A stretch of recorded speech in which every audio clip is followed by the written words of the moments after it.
Hello guys, আসসালামু আলাইকুম। আশা করি সকলে অনেক বেশি ভালো আছেন।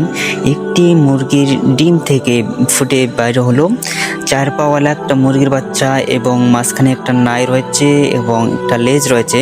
আপনারা যদি দেখতে চান তাহলে আমি ক্লিয়ার করে আপনাদেরকে দেখাচ্ছি। আপনারা দেখতে পাচ্ছেন সামনে দুটা পা এবং পিছনে দুটা পা। আমরা মুরগির বাচ্চার ক্ষেত্রে আমরা যদি আঙ্গুলি হিসাব করি, আঙ্গুলি কিন্তু মুরগির 4টা থাকে এবং আপনারা দেখতে পাচ্ছেন সামনে কিন্তু 3টা আঙ্গুলি এবং পিছনেরগুলা ঠিক রয়েছে।